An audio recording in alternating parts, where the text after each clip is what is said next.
You know, I keep running into my old so-called friends who were really never friends in the first place at all. But, you know, I keep running into my old acquaintances, my old drug buddies, and my old drug buddies. And you know, and I keep seeing these people and they're starting, you know, they're like, man, you're like fanatic. You're a fanatic, dude. You're like obsessed, man. You're like crazy and shit. And you know what? I am. I might be. But I got a goal. And just as bad as I used to chase them drugs, I'm chasing my goal. That's what I try to tell them. It's like, if you wanted something as bad as you wanted them drugs, you'll change your life. Because, see, I chased drugs and I got all I could get out of drugs. And drugs bring you nothing but death. All they did was take, rob, and steal everything away from me. My teeth, my life, my dignity, my family, my kids, everything. Takes all. That's why you guys don't have shit. That's why you'll never have nothing. That's why you'll always struggle to keep everything you do have. And I'm like, listen, man. I'm not trying to be mean, but I gotta be real. I gotta be real. You know, I go to church every Sabbath, and sometimes I have a hard time at church. Like, my brother just got baptized this last Sabbath, and I can't lie, man. It's hard sometimes for me to go see people who have family who comes and supports them, and they actually have like a real family. You know?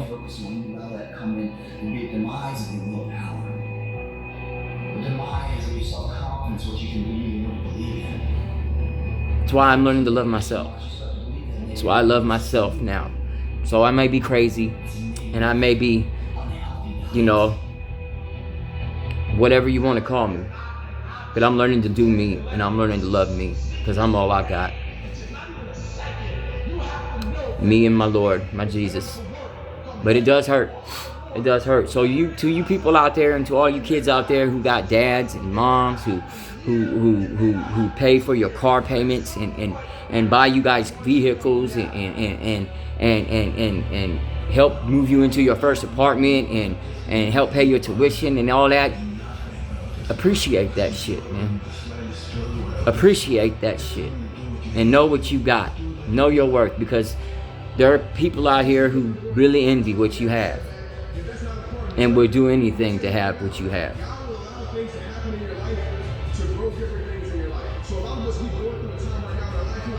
And to the rest of my so-called no good friends out there wondering what I'm doing, don't worry about me, man. Don't worry about what I'm doing, because you can see what I'm doing.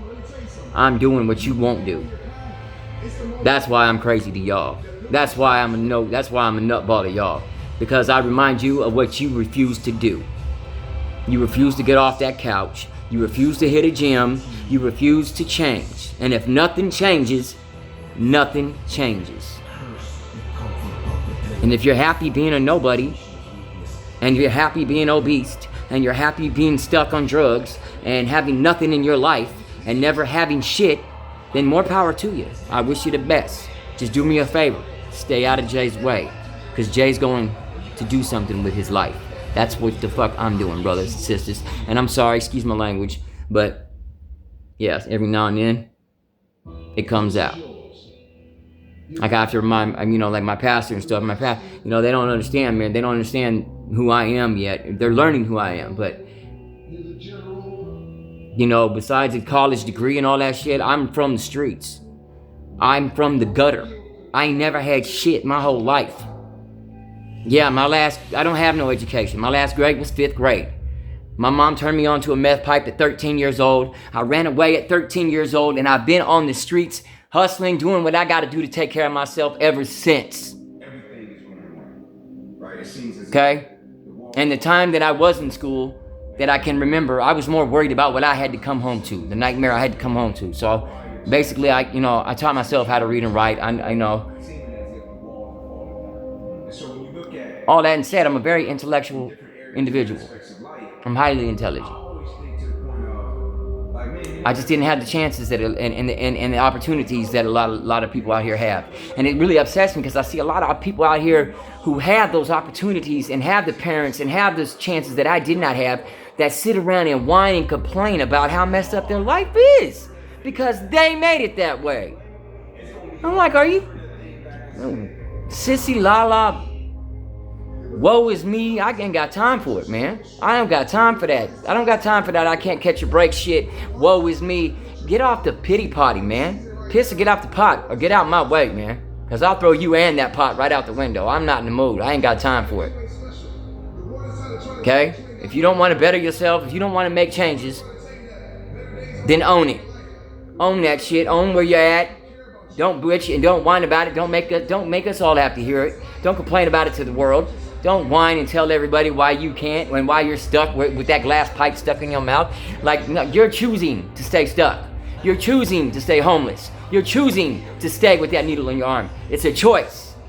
I was there, and it was a choice that I made. Then I made the choice to stop being the devil's hoe, and I took the needle out my arm, and I got out in the streets.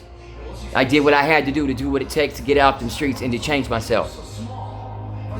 Now I can look in the mirror and smile. I'm happier with myself. Am I where I want to be? Not yet, but I'm getting there. Every day I'm getting there. Every day I'm consistent, I'm persistent, and I won't stop until I get where I'm going to get, where I want to get. In the mighty name of Jesus.